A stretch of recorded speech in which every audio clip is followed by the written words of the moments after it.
Today we're being joined by Fremantle AFLW young star draftee Holly Ifould. Holly, thanks for coming on. Well, good. Glad to be here. All right, so tell us a bit about yourself. What got you into footy and what type of player you are? So what got me into footy? Well, I started playing at school. Liked playing footy, liked the team culture. So started playing for club footy. I'm a winger, so I'm an outside midfielder. I love lots of space and getting out on the wing and having a bit of a run down the ground. That's good. So what would you say some of your biggest strengths as a winger? I would say my discipline, so my ability to not get sucked into the contest and hold my structure out on the wing wide. And I would also say my ability to run both forward and then back to help out defence. That's good. So obviously you picked 49 in the most recent AFLW draft. How was that night for you? Obviously, I know you were with the South Adelaide girls. So how was the night for you and your family as well?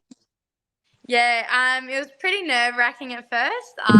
So obviously my best friends, Brooke and Alyssa, got picked up in the draft as well pretty early on. So it felt like such a long time waiting for my pick to come around. So yeah, definitely nerve-wracking, but no, so great to be able to celebrate with everyone and share those moments. Sure, and obviously, did you have any indication before the draft that it looked like Freo had some interest, or were you like some people, you weren't sure how it would pan out? Yeah, Freo had shown quite a bit of interest in me.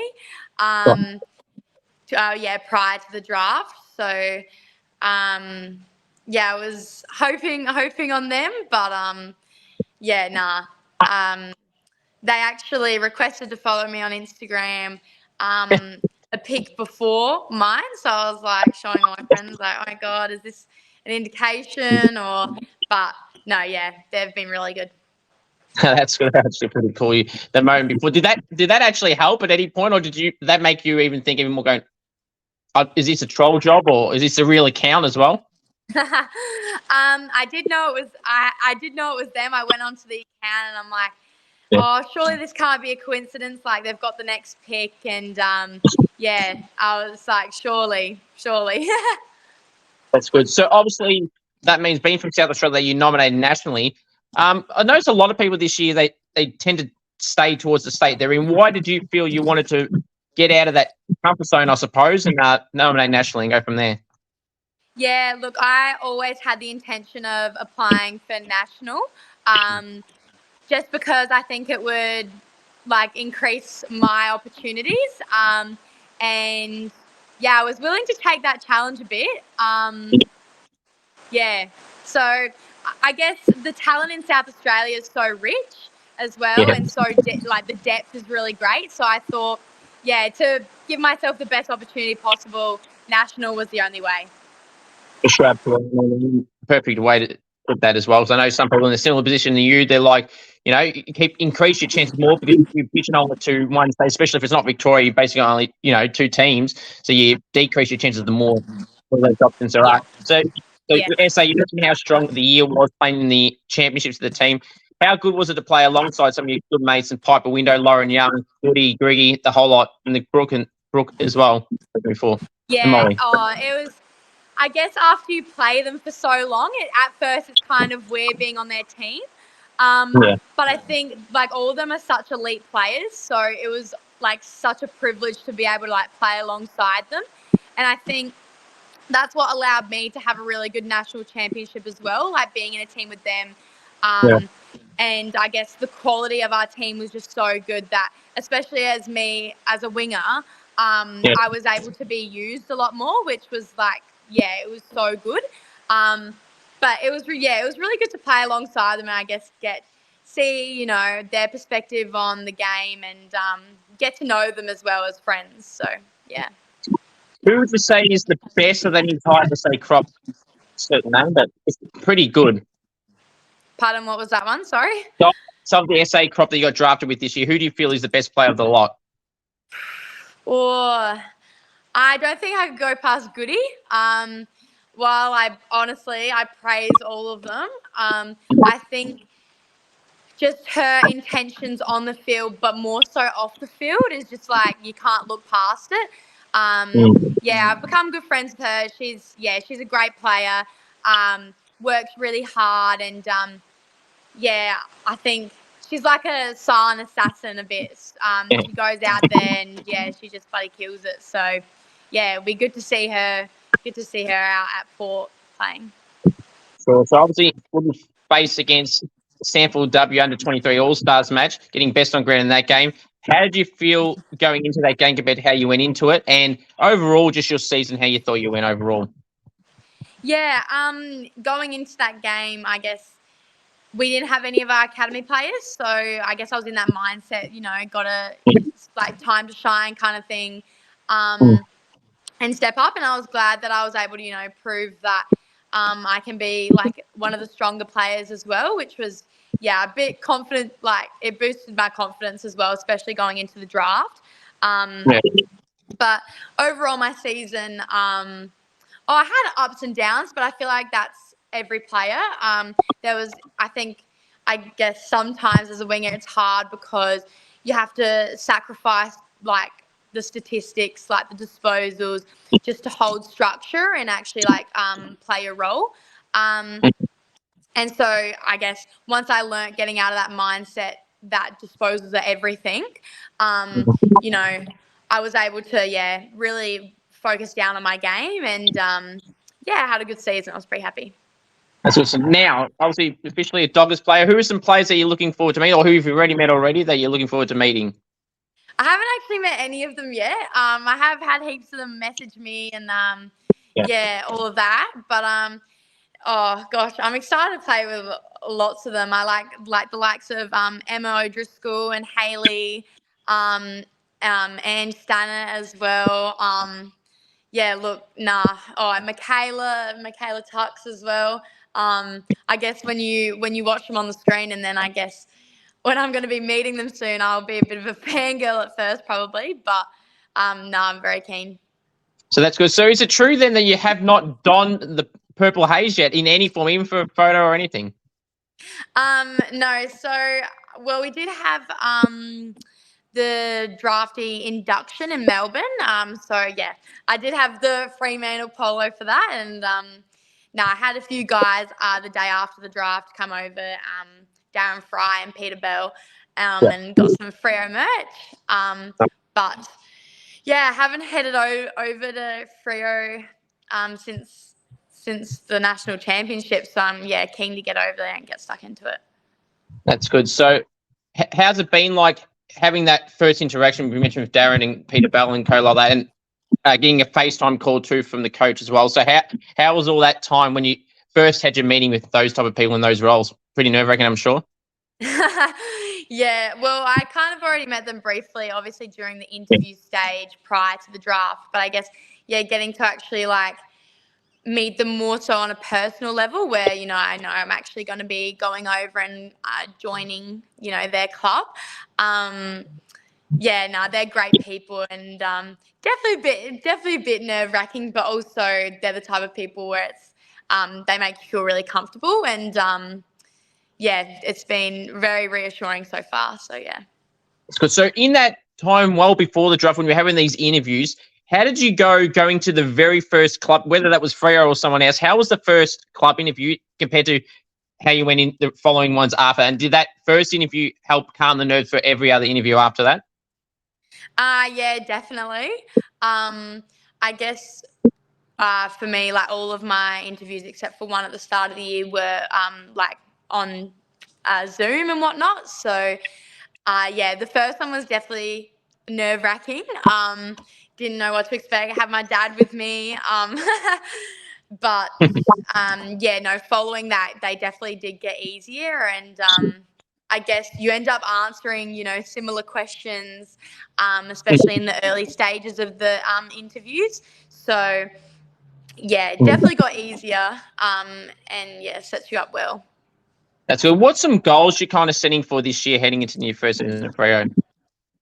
Well, ultimately, I'd love to play a game, but in the foreseeable future, I think, setting more goals regarding just improving exponentially, and just working really hard, doing all the extras, and also more so just adapting to, I guess, relocating and stepping into that like elite environment.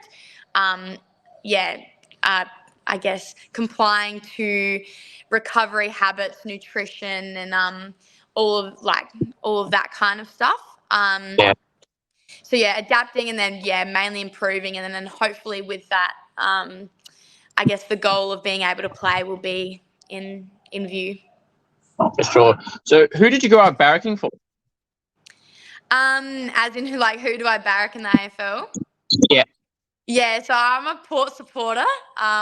Being an SA girl, I've supported Port my whole life, but yeah. How do you feel that they win both the men's and women's competitions this season? Well, previously just gone now. Port? Yeah. Yeah, well, obviously the men's have actually been doing well past couple of seasons. It was unfortunate to see them strike out in finals, but no, it's been good to see them, and I guess have younger players start coming through, in the likes of Zach Butters and Connor Rosie.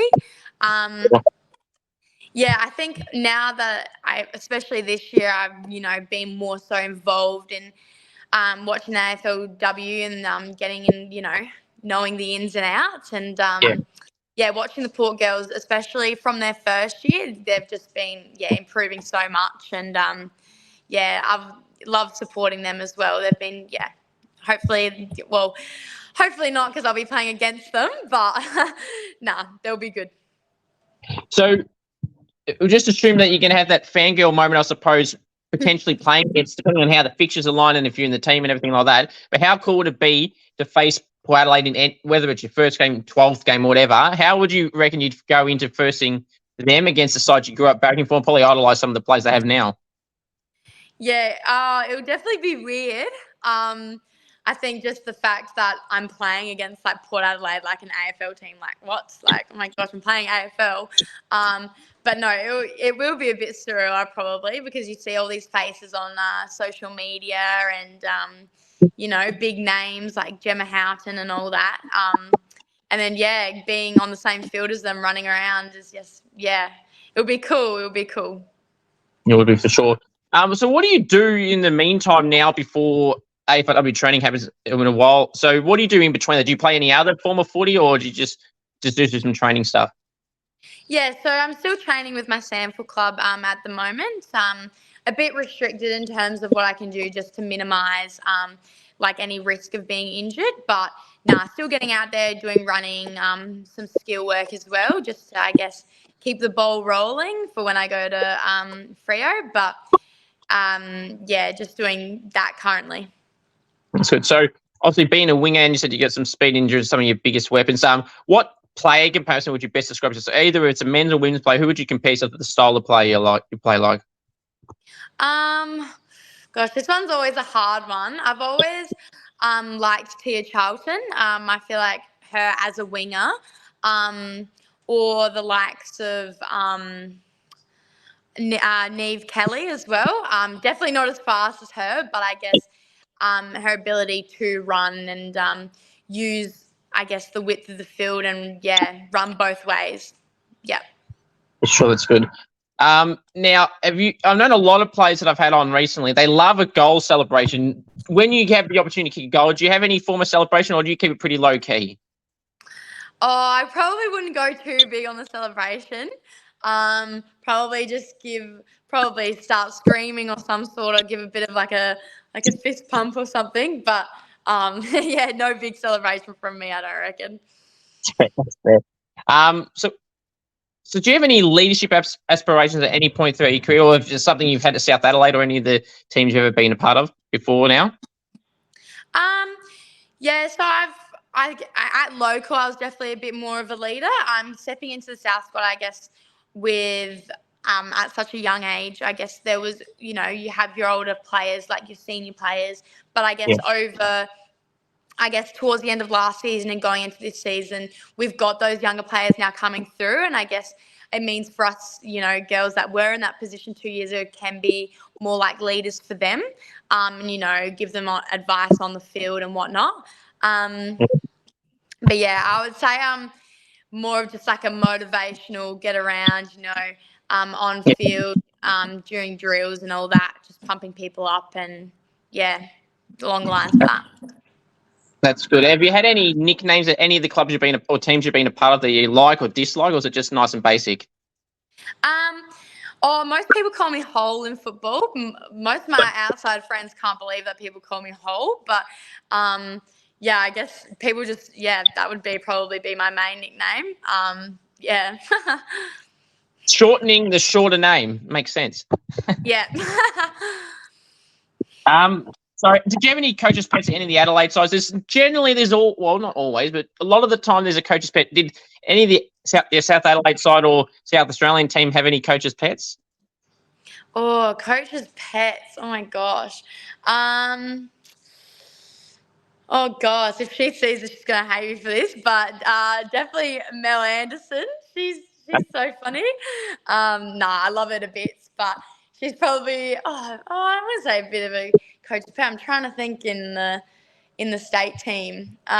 Maybe Lauren Young a little bit. And oh gosh, gotta think back. Maybe Riggsy as well, Charlotte Riggs. They just get along with the coaches and have a bit of banner.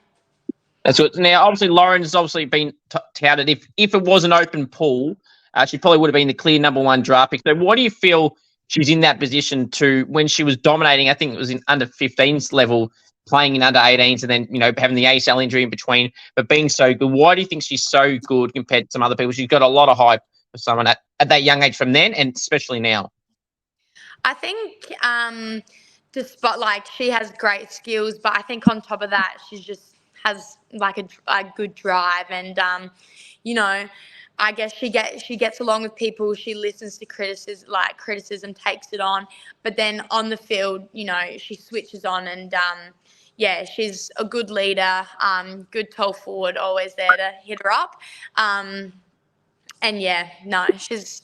I think she's just got that mental side of it as well as that physical skill. That's good. Any outside of footy interests that you have, or any favourite TV shows, movies, anything that you're binge watching these days?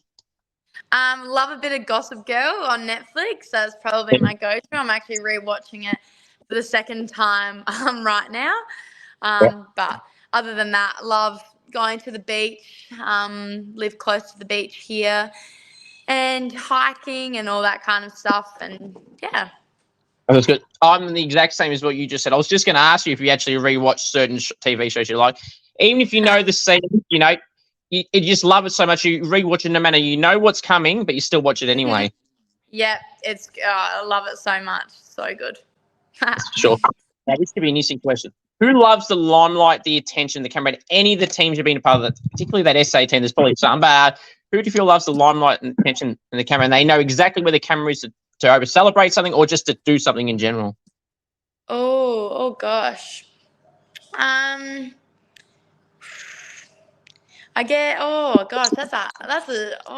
gotta think now.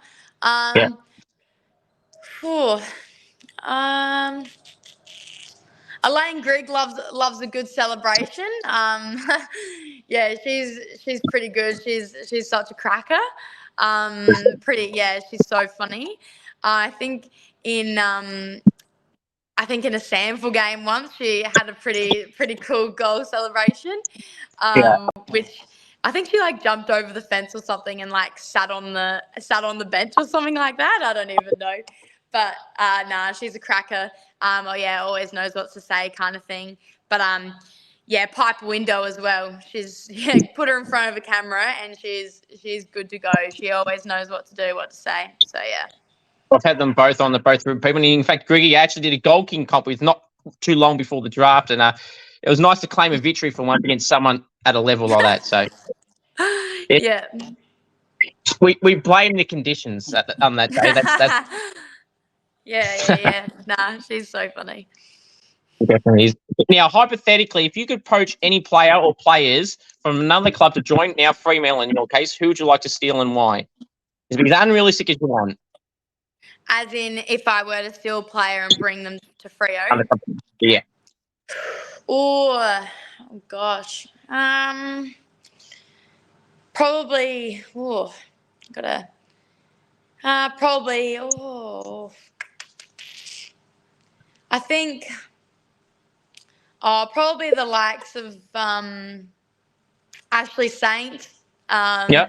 Definitely some tolls, I reckon. I'm trying to think of some tolls like Caitlin Gold, as well from Clear SA Girls. But yeah, some I don't know. So yeah, some strong tolls leaders as well. That's very good. Now, what else was I say? What's something someone does at any of the clubs you've been a part of that you can't stand, whether that's trying to scare people from around the corner, jump out of bins, because that seems to be a trend these days with some people at any club. Yeah. Well, honestly, Brooke Boyler's a bit of a prankster. I won't lie. Yeah, she's one for a few tricks as well sometimes, which is it's really fun. So have you fell victim to any of these things that get annoying, or a jump scare or anything like that? Oh, not a jump scare. Sometimes I do scare some people, but that's usually just in the South change rooms. Yeah. But sometimes I go a bit blonde and a bit gullible and fall for some stupid stuff. Yeah. Fair enough. The blonde moments, they call it. Now, Yeah. now, who's one of the toughest opponents you've had to match up on in any of the competitions you've been a part of? Obviously, playing the championships, I'm sure it'd be someone in that level, considering they're the best of the best. Yeah, I would definitely say against Queensland, Sophie Peters. Yep. Yeah, I guess you don't realise how good she is until she starts playing. I knew who she was, I guess, going into the game, but yeah, you don't kind of realise until you're actually playing on them. And yeah, she was good. She was quick, and yeah, had to keep up with her. Now, this could be an interesting answer. There's always a very split 50-50 question here. Mark or goal of the year, which one would you rather do and why? Oh gosh, probably goal of the year. I feel like that's more celebrated maybe than mark of the year. Yeah. And yeah, you can't go past by kicking a good goal. So yeah. For sure. I agree with the mark, you take the mark and it's generally 99% of the time in play. So, you have to move it pretty much straight away. Whereas a goal, you can carry on for about a minute until they retrieve the ball and all that stuff. So literally, yeah. Very good. What's some fun facts about you that some people or no one may not know? Oh gosh. Prior to playing football, I did calisthenics for 8 years. So I was kind of dance mums, kind of all that kind of sequins, tans, high buns, and all that. So I went from 8 years of calisthenics to football. Yeah. Nice change of sports as Yeah. well. Now, who's some teammates, or whether they're not even teammates, that you feel fly under the radar a little bit? It could be someone that's been drafted this year, or just someone in general in the AFLW competition that you feel doesn't get talked about as much, that should be appreciated a bit more than they do. In the AFL. Yeah, in AFLW. Oh, there's someone that got drafted this year that it's not really being talked about despite being drafted, or someone that might have missed out, or someone in the competition right now that's been there for a little bit. I think a fellow winger, Sienna McMullen. I think that's her last name. Yeah, I played against her for Queensland, and I think she got picked a bit later in the draft, but she's such a good player. Played in the academy, and yeah, really, I guess as a winger, appreciate how she plays the game and what she does. For sure. Are you a fan of interstate trips? Yeah, actually, yeah. During the national championships, loved being able to fly over and play. So hopefully get to do a bit more of that in the AFL. For sure. Now, obviously, the Brownlow is clearly directed towards midfields, and even ruckman these days are starting to get votes in the Brownlow. Then in the forwards, obviously directed for the Coleman Medal.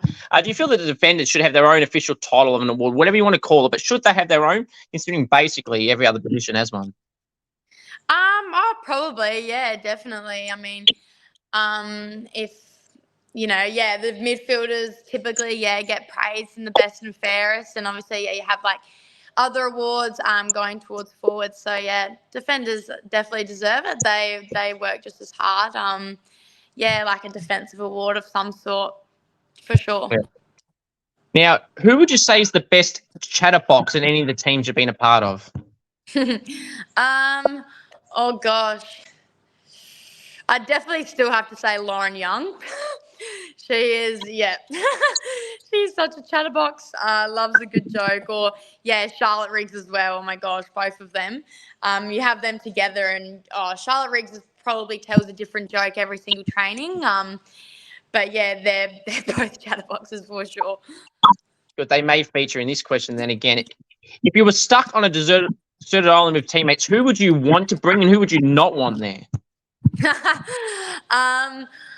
I would definitely want to bring. I would definitely want to bring Goody with me. She would know what to do when, and Molly Brooksby as well. I feel like both of them, good thinkers. And not with me. Probably Lauren and Elaine. They just, I don't even know. They'd be fine. They're just funny. Good. Who, again, this same people might feature in this question. Who is the loudest and quietest teammate? The quietest. It would probably have to be Sophie or Jazz. From the under 18s, but I guess they're kind of still new, but they're quite quiet, but really good players. Loudest would, or even like Poppy Scholes. She's pretty loud. Lauren Young again, or Charlotte Riggs. Fair enough. Now, on-field banter, do you generally involve yourself in any of that type of stuff, or do you leave it to other people? And do you cop it? And if you do, how do you combat it? Do you retaliate or just ignore them, basically? Look, I'm not one for getting into that kind of stuff on the field. I'd just rather just focus on the game, play the game. So if my opponent's trying to rile me up a bit, I'll just let them go, and then hopefully they might feel a bit stupid for trying to rile me up in the first place. But typically I won't get involved in it. That's good. Now, how do you hypothetically think your first game would go against any of those teammates that have been drafted that you could play up against? Do you feel like there would be any form of banter as well between people that you know pretty well? I think there'd be a bit of piss take between my friends and I if we were to play against each other for sure. Give them a bit of a shove. But it would only be for my friends, I think, that I would have that with. Yeah. That's good. Now, I'm going to wrap it up with a quiz, so I really appreciate you coming on. So how this will work is there'll be three. These are all current Fremantle AFLW players, just to make that clear. So how it'll go, I'll give you two clues, then you have to guess. If you get that wrong, we'll give you one final clue, and then you'll have to get it right. How do you reckon you'll go? Oh, gosh. Considering that I haven't actually met any of them personally yet, this could go a bit square-shaped, but we'll see how we go. Okay, generally in the last few weeks, the people I've been asking this type of question, they've actually started to get it wrong. There was a time where I had 12 people on a row that didn't get a single question wrong, and now it's just a mixture of everything. So you wouldn't be the only one if that happens, but no pressure. No one has got 0 out of 3. So that's all right. I hope you get at least one. You'll know why at the end. Okay, so question 1. This person is a winger, and in their draft year, whatever year it was, they were drafted with pick 49. Oh, gosh. Well, not me. Oh, wow. Oh, gosh. You can say yourself. Huh? You can say yourself. Okay, I will say myself. If that's the answer, see that. I was gonna say, surely there's not another Fremantle player that's winger and being drafted pick 49. It's so unlikely. Oh, okay. That's too funny. Now I can say it now. That question, people stumble on the question more about themselves, like you did there, than they do about anything else. So, right, you didn't get none out of 3, so that's a big tick. That's 1 out of 1, right? Number 2. So this player was an All-Australian player for Fremantle, or in the previous All-Australian team that just got released a couple months ago. A Fremantle player was in it. So this player was in it, and they're a defender. Emma O'Driscoll. Perfect. Yep. So 2 for 2. Final one, Holly. All right. So this player is also a backman. They wear the jumper number 6. Oh gosh, number 6. Oh gosh, I might need a final clue. All right. So the final clue is that might not help either, but they play 14 games. They're a young defender. Young defender. Oh gosh, I'll know as soon as you say it. Number 6. I'm having fun with that. I'm pretty sure she's 21 only. 21. Oh, Years old. Wouldn't be Hayley Miller. Oh gosh, I have no idea. Number 6. Okay. I'll give you another clue, a final, with an additional being generous. Their name starts with M. Their last name starts with S. M. Yeah, their first name starts with M. Oh gosh. Oh, Mim Strong? No, but that's the right initial. No, the answer was Madeline Scanlon, but that's okay. 2 for 3. Maddie Scanlon. I was going to say, well, Mim Strong's the rock anyways. She's not a defender, but she's pretty young. Good ruckman as well, and Maddie's a good young defender as well. So, Holly, I really appreciate you coming on. All the best for the future if you're at the Dockers and in the AFL competition alone. Hopefully it's a long, successful one, and a lot of good things happening for you. So, I really appreciate you coming on. Awesome. No worries. Thank you so much for having me. It's been great. Thanks.